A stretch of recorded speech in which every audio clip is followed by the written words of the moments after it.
of a sudden, real estate business is good, so your house goes up to $100.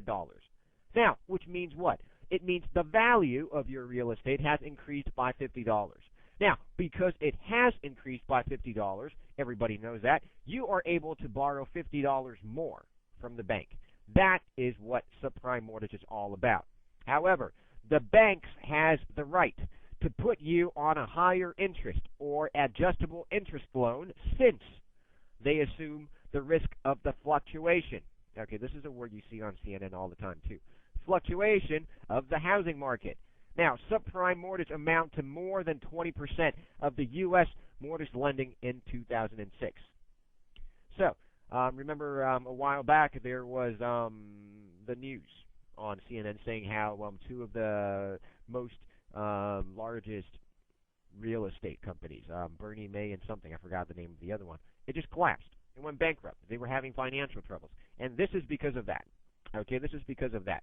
Now, fluctuation, what does it mean? It simply means variation, rise and fall, expanding really quickly or dropping really quickly. We call that fluctuation.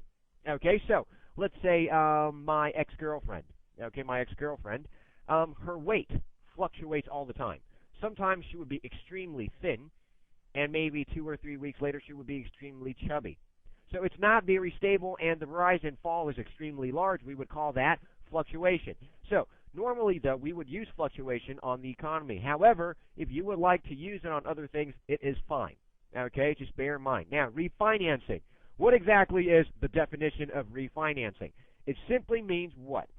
The replacement of an existing debt obligation with a debt obligation bearing different terms, meaning you have double debts.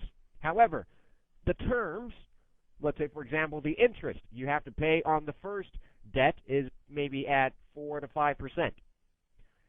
The second interest rate on the second loan will be different from the first one, even though you are taking it out of the same bank. Okay? It's that simple. Meaning what? Double standards. That's exactly what subprime mortgage is all about, having double standards for the same amount of loans. That's it. Now, before I continue, does anybody have any questions?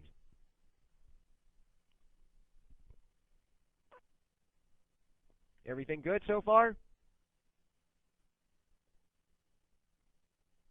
Okay.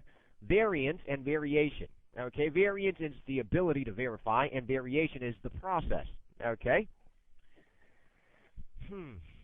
Okay. If nobody has any questions, that's wonderful. I love the interaction, by the way. I see a lot of my old regulars, and it feels very good. Okay, because of the how would you say it? The interaction. Okay, now, the crisis, very good, okay, derivative. Now, the crisis began with the burst of the housing bubble starting in 2007. Okay, shattered dreams, you can also call that, okay, or the end of a beautiful dream, you can also call that as well. Now, as home prices failed to rise as anticipated, meaning what? You overly anticipate, you overly expect it to continue rising, which is not going to happen, okay?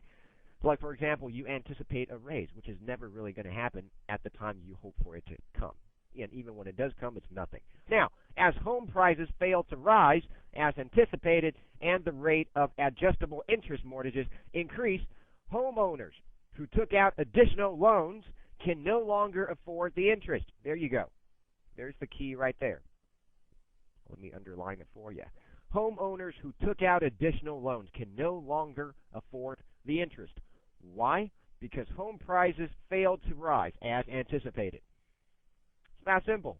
Okay? It didn't grow like the way they thought it was going to grow. It didn't grow at all, simply.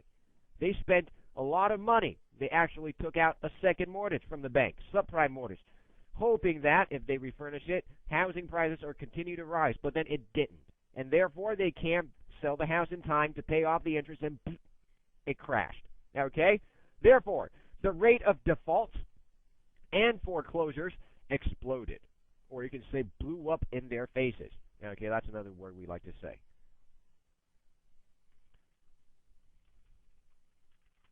It simply exploded. Okay, blew up in their faces. Now, banks are not able to collect the principals on the mortgages, and they are unable to make much profit out of the foreclosures. Now, major banks and other financial organizations in the United States and the rest of the world have reportedly over US dollars 400 billion in losses as of July 2008. A very, very large number. Okay, but honestly, it's really hard to feel when you don't have that much money or when it's just a figure. Okay? Now, anticipate simply means what? Looking forward to, hoping for it to become true, expect and predict. Okay? Anticipate. Usually when we anticipate something, we are anticipating positive things. Okay, there's the difference. A lot of people would say, what about bad things? Can we use anticipate? Yes, but more or less, we normally use it in a very positive way. Like, for example, I'm anticipating for my salary to be increased, which is not going to happen. However, usually we would anticipate something in a positive way. We won't anticipate things if it's negative. Okay, we won't. However, if you want to use it in a negative way, it also makes sense. Now, foreclosure simply means the legal proceeding in which a lender obtains a court-ordered termination of a mortgagor's right to the property. Simply what? The bank is taking over your property because you cannot pay what? The mortgage. Okay, you can't pay the interest. So, the bank takes over or cancels your mortgage, or simply what? The right to the property. Normally, when we have a mortgage loan, we would put our house as collateral. Okay, I'm going to talk about collateral in a bit. We would put our house as collateral for the money that we are buying. In case if we cannot return the money on time, they can take the house. We call the action of taking the house foreclosure. Okay? Not as of. As of does not mean since. It means until. Okay? Let's say, for example, if.